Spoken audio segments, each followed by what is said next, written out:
Hello guys. Welcome to my channel Jura Tempest Federation. The quick warning, this video contains spoilers from light novel. In this video we will see about martial tournament that happen in Jura Tempest Federation. We will divide it to multiple part. But before we proceeding further, please like, subscribe to my channel and hit notification bell for further update. The participants began to enter the center of the stage. All 8 men stood in a line facing the VIP booth. All screens were showing the contestants' faces, and even their expressions were clearly visible. These individuals all looked very distinct. By the way, some of these 8 seemed quite familiar. Obviously, I had seen Datta and Geld, but despite my being shocked by this, the introductions began without delay. As planned, we introduced the contestants one by one. I also instructed people to switch up the screen view and show the contestants' face, respectively.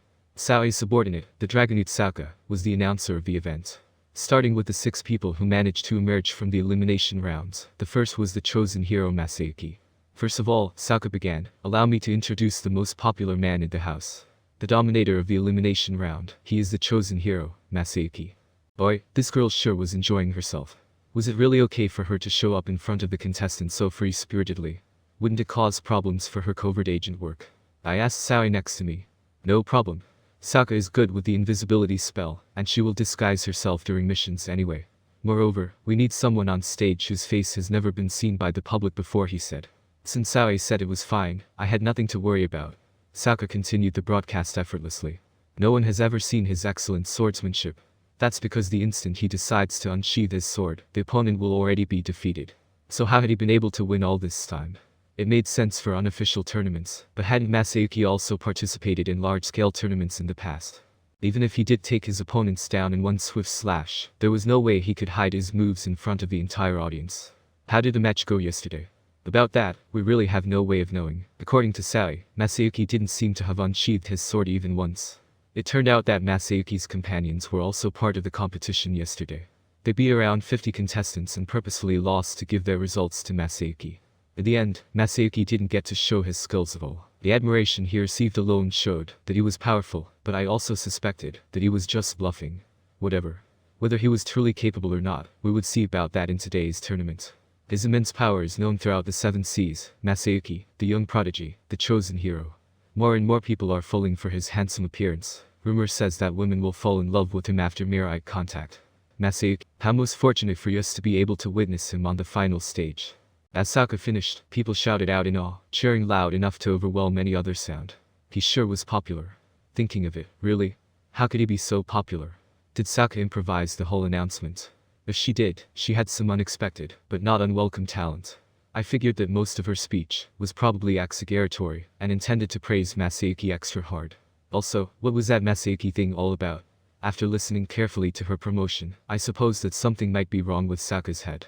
Masayuki sure had his share of bad luck. If he lost after being promoted this way, it would just be embarrassing. In some sense, this could be her setting up trouble for him. Sauka must have been sarcastic. How clever. As expected from Saoi's right-hand woman, she sure was devious. The next contestant, titled Crazed Wolf, was a man called Jinrai. He seemed like an experienced warrior, and while his gear appeared subpar, he gave off the aura of someone powerful. He also seemed to be one of Masayuki's companions. This man, at first glance, didn't seem to be even close to rank A, but for some reason, I felt that he should not be underestimated. There seemed to be something hidden about him. Upon thinking so, I decided to watch the match closely. The third contestant was Kai, the splendacious sword fighter. This Kai guy's selling point seemed to be fancy swordplay. Beautiful like dancing, anyone would be charmed by him. In today's contest, will he perform his amazing dance amidst the bloodshed? How horrifying. Dancing in a bloodbath, wouldn't that be scary as hell? He didn't look as strong as Jinrai physically, but considering his swordsmanship, perhaps he was ranked A. Although he wouldn't pose much of a threat, he seemed pretty strong for an adventurer. The 4th and 5th contestants were people I had met before. They were the leaders of the Gozu and Mezu. I asked Saoi, why are they participating? About that, it seems that the news has spread. The news? Right, that. You said that the champion could be part of the 4 heavenly kings. Huh? It was probably Datta running his mouth with the rumor. And now, somehow, the champion of the tournament would get to become one of the 4 heavenly kings under my reign. Because of this, a bunch of monsters had joined up the day before for the elimination rounds. In the end there were over 300 signups and the place was crowded. The heads of Gozu and Mezu hadn't hesitated to join either. They were probably just lucky to have gotten into the final. But I suppose it wasn't just luck. Despite their looks, they were ferocious fighters with strength equivalent to rank A. No wonder some random adventurers couldn't stand against them. That being said, I didn't expect both to enter the final. In their group of the elimination round, there seemed to be several monsters ranked A, yet just as I mentioned, they had managed to defeat all of them. I even heard that their fight against the monsters around them had been a complete massacre. They were unstoppable, as expected from a higher evolved species, but to be fair, the truth was, he is the winner of round 4 yesterday, Gozu. Yep, I had given the name Gozu to the leader of the Gozu. I felt that I shouldn't play favors, and then also named the Mezu leader Mezu. He reason went without saying, I wanted them to be bosses in the Labyrinth. I decided to send one of them to be the boss of floor 50, and I told them that they could alternate the role by taking shifts. Since they'd sworn loyalty to me, I therefore, very ungenerously, gave them a bunch of work, the reward of which was their names. Nowadays, I'd become quite good at this. I was able to limit the magical consumption during naming to be as low as possible. But even with that being the case, they had undergone some amazing evolutions. Those are evolved to an ox demon, Jayuki, while Mezu became a horse demon, Baki. They were already ranked A as a higher species, but with this, they became far stronger than my initial expectations. Moreover, question. Apply grant ability on the individual Gozu. Yes, no. Wisdom King Raphael no, Sensei asked me excitedly. It seemed that besides fusion and ability change, it could also reverse King of Gluttony and Food Chain to grant individual abilities.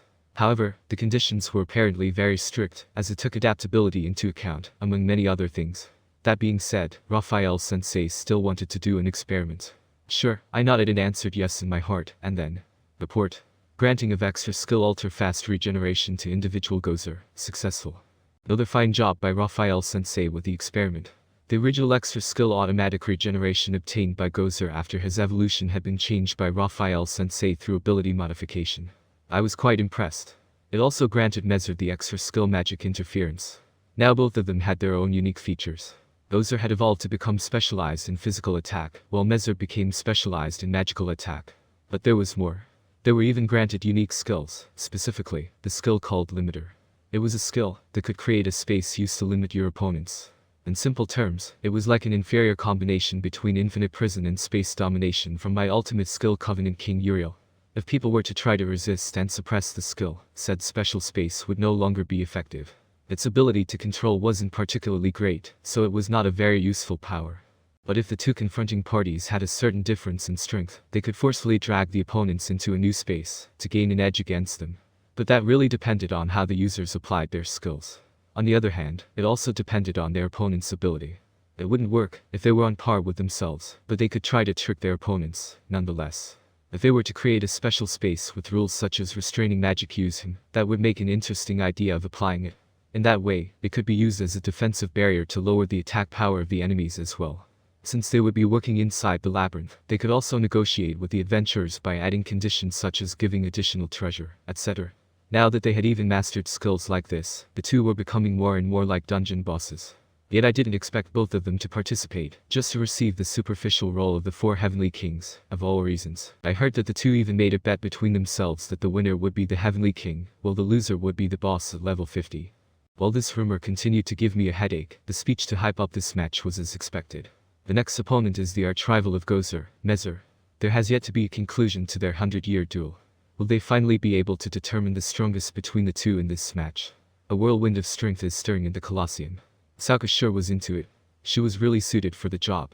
She was also cute, so the audience would probably adore her as well. Even with a tail, wings, and horns, she was still considerably cute. Moreover, both Mezu and Gozu will also be among the bosses in the dungeon opening tomorrow. Do witness their strength. For those who have the confidence and courage to defeat them, seek fortune and glory in the dungeon. Super into it. She even shilled for the labyrinth on top. We plan to open the labyrinth tomorrow, and since many people were still unaware of its existence, we would make sure to reveal it now. Additionally, after witnessing Gozu and Mezu's strength, some may just come to challenge the labyrinth. There were many people in this world who tended to be determined yet overconfident.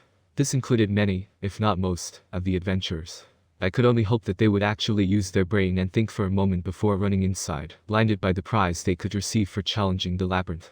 Miles also spent plenty of time planning, so there probably wouldn't be any issues. Right, let's see who would win now. Based on the results of the draw, the two would be confronting each other soon enough. Now that they've been praised so highly, it would be embarrassing to have any of them lose too fast. Their reputation would be based on their performance in the first round.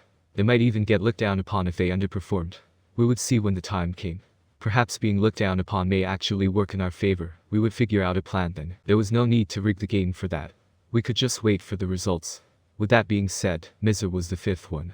There were 3 more contestants, meaning there was 1 more winner from yesterday's elimination rounds.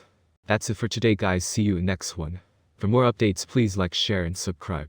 And do not forget to push notification bell.